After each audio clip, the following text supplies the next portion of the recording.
Hey guys, this is John, and I'm playing Chess Stream in the 5-minute pool on ICC. Chess Stream is 2883 or 2083 rather. Let's play our usual Slav system. I'll play Bishop F5. This is the slow Slav variation. Had to wait a while to get this game, so wow, my rating is pretty high in the pool right now, 2571. I had no idea I was actually up this high. I'm gonna go Queen C7 against this move. And standard plan for black, knight bd7 to b6 to try to force him to do something with the c4 pawn. I am hitting the pawn on h2, but even though I'm attacking it with my rook and queen, I cannot take it because b7 would be hanging at the end. So he doesn't actually need to play h3 if he doesn't want to, but he chose to just do so. It makes sense. I mean, h3 is probably better than g3, I will say. Here I'm going to do this move, and I'm going to try to force him to do something with this pawn. If he advances, I'm fine just going back, knight bd7, and looking for pawn breaks like e5 or b6. He chooses to take. This is also a very valid way of playing. And I think I'll put my bishop on e7. And look for me to play this knight back to c8 and then to d6 later. That's probably how I'll handle it. He can put a rook on c1. I'll play queen d7 just to get out of the way.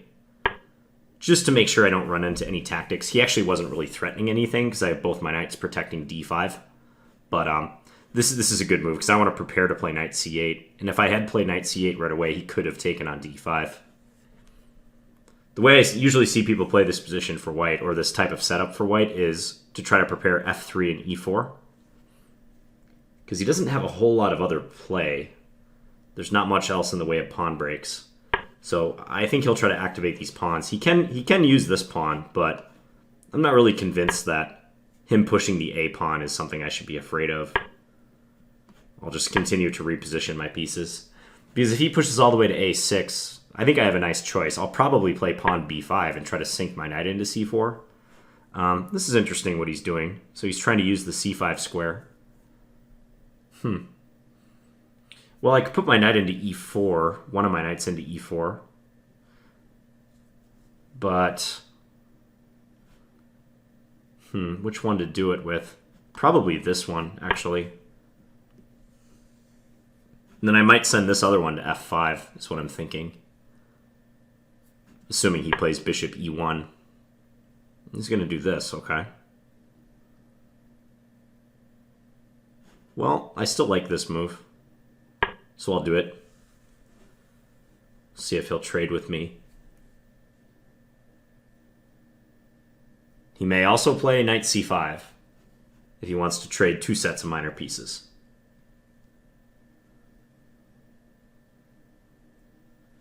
Onus is on him to choose.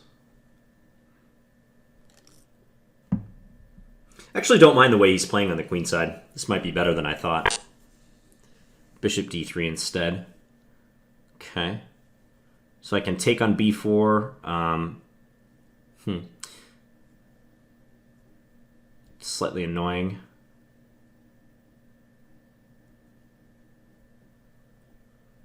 I hate to have to go back to d6 with one of my knights, but that might be the best way of playing this. Okay, let's just take first of all, and then decide how to proceed after that. Because his threat is just to take and then play knight c5. That's what he's up to. So let's just go back.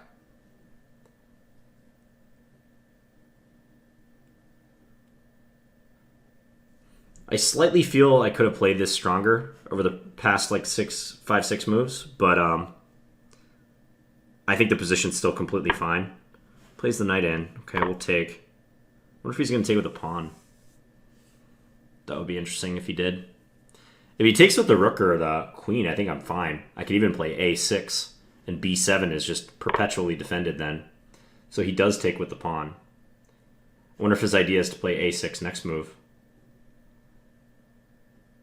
Regardless, I think I should play this. If he takes, I can take with my pawn. I'm tempted to say the position is roughly equal here, but that's just speculation. I do like my slight time advantage as we're approaching 2 minutes for him.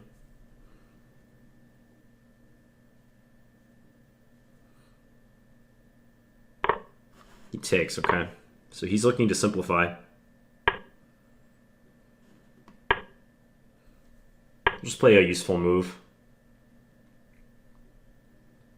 I wonder if I should play my rook into e4 right away or if I should wait on that. I could also play a6, but I'm not sure I want to make that move quite yet. Let's just postpone things. I'm going to double up and see what happens. I'm not going to play rook e4 yet.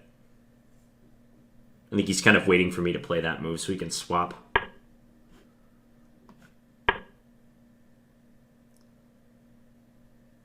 He can play rook b3 and attack this pawn. I'll have to stick a rook on e7 then. It'll probably be this rook that I put on e7, come to think of it.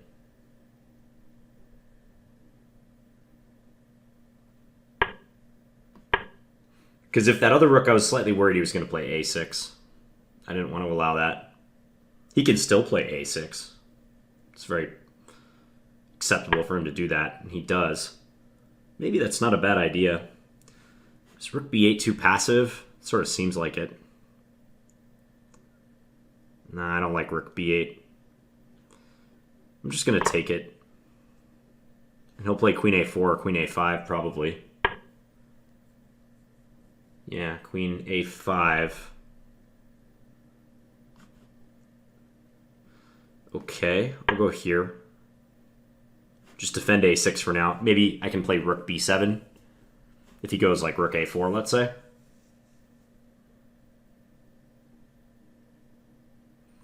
Rook a4, rook b7, take, take, take. If I take on b2 at the end, he takes c6. That's annoying. Yeah, I don't really like that. I'm a little bit worse here, I think. I still have to try to equalize. I mean, I think the position is basically okay for me, but... Rook b7, take, take, take. I could trade and then play... Or... Yeah, trade and play rook b8 at the end, maybe? That's probably okay. But no, I don't like it. I'm just going to go here. I'm going to take his rook on a4.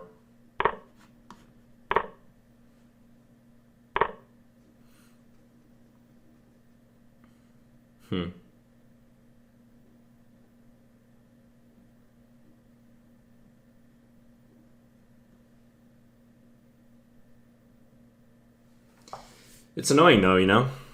Okay, I'll go here. If he goes rook a6, I'm thinking I'll play d4, is my plan. And if he takes, I have rook e1 back ranker. He can play rook b7. He can do that.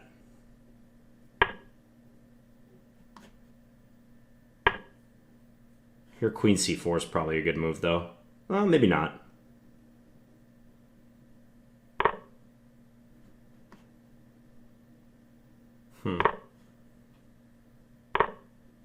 Check. Tough to say. He has to be very careful now, though. He has to go to h1. If he goes to h2, he's going to get mated, I believe. Yeah, he's got to go to h1. He does. Check. Let's give a check or two. Check. And then go here.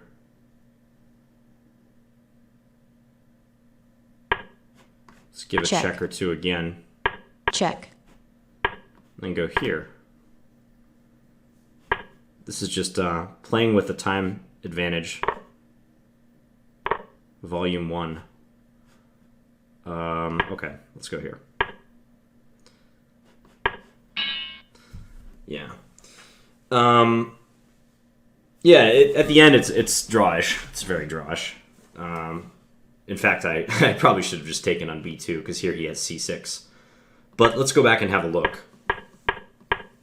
So this is the slow Slav, which is where black is able to liberate their bishop. Remember that this is okay to do against knight f3. If this knight were back on g1 and this knight were on c3, though, I wouldn't be doing this, because there's too much pressure on d5, and he could capture and play queen b3. So I didn't want to do that. So this happens. Knight h4 is the main move. So is bishop g6. Bishop g6 is slightly more popular than bishop e4 and bishop g4, both of which are fine. Yeah, I think this is like a very standard sort of middle game that we got into for this line. I'm playing the knight to d7 and then to b6 in order to get him to do something with this pawn on c4, resolve the tension. And I take with the e pawn. Taking with the c pawn is sometimes possible. Here I didn't want to because I felt I was a little bit exposed on the c file. Also, I didn't want to give away the b5 square. I don't like that he could just jump in there with like his bishop, give a check, for instance. So take, and then e takes d5. I chose e7 because d6 is the square that I want to reroute my knight to. It doesn't really have anything to do on the queen side anymore now that the tension has been relieved. So e7 I'm intending to go to c8 and then d6. So bishop d2, I castled, rook c1, queen d7. I think this is all very normal. I am curious what the engine thinks I should do here and whether it gives white any advantage or not. Let's have a look. Small advantage for him. It says I should play queen c7. Yeah, I wouldn't play queen c7. This just doesn't appear to be a logical move to me. Going back into the c-file pressure. Wonder if it prefers anything else like around here. That's probably a typical tiny advantage for white, but solid position for black sort of situation. This is not a bad idea though. a4, a5, knight a4, bishop b4. And maybe he has like a slightly enduring advantage in all of this. Taking with the pawn was a good idea. Because if he had taken with the queen or the rook, let's say he takes with the queen. I don't know why he would, but I could always play a6. And then there's no way he's ever going to win b7 when my knight is on d6. This is like the perfect square for the knight in this structure. And I would have a free hand to start playing in the center and on the king side even. So that's why black's slightly better here. Tiny bit better. Still be really tough to win this position, but he doesn't want that to happen. So d takes c5 was a correct way to alter the pawn structure in his favor. Okay, so the computer actually thinks I should preserve my knight with knight e8. Knight f5. It's very close in eval, I suppose. I thought this position was about equal. Maybe I should play a6. I think if there's one regret I have about this heavy piece position that we ended up in, it's that I let him play a6 at a very opportune time. Yeah, like even right around just a move earlier, a6 was good. Because I do have issues here. I was afraid that if I play a6, like the position would become very locked, and maybe he could even triple up and attack my b-pawn. But that's not a very realistic thing to have to worry about. So I think I should have just done a6. Yeah, now he's slightly better. But I've got like a minute extra on the clock, is the thing. I guess here I should play rook e4. Okay, yeah, rook e4 and go for the counterattack. Instead of trying to sit back and defend my weak pawns. Undoubtedly a few errors by me here. d4, looks like f4 was also a good try. Take on e3. I saw a bizarre line, like if he plays f4 here, I saw I could play e2. Give up the queen and then check, and then go take the pawn on e5 and check. This is actually kind of like the game, isn't it? Didn't we get that nearly exact position in the game? Check. Yeah, we did. Okay, wait a second. I'm going to calculate this. What did I miss? I just saw the engine eval spiked. Oh, okay. I missed this, here, and then here. Okay, and the rook's coming down. That's a pretty easy thing to see, or it should be. Yeah, so if he goes to h1 or g1, he gets rook e1 mated. And if g3, I just have rook e2 winning. Yeah, he'll either have to block with his queen and just lose, or plays king to the back rank and also lose. Queen c1. So, interesting. Can't believe I missed that. Check. I just kind of checked Check. him. Like, I was playing mainly for the clock at this point, but Check. Check. just repeating once because he's in time pressure, doesn't really have a choice. Yeah, and otherwise... Yeah, and I should take on... If I were playing this OTB, I'm sure I would have just taken on B2 at the end, and he takes F5, and it's going to be a draw, most likely. But the clock was the way more important factor. He has 2 seconds left, so... Okay, hope you guys enjoyed this game. And with this most recent game, I'm just checking where I'm at, because I haven't looked at where I'm at on the best list for 5-minute very recently. Oh, I must be inactive on the 5-minute list. Otherwise, I would be appearing up there. Yeah, I've kind of gone into inactivity here, so I'll have to get that back. So, well, I hope you guys enjoyed this video, and please leave me any feedback in the comments. I'll be back tomorrow with another Blitz game. Thanks for watching, guys.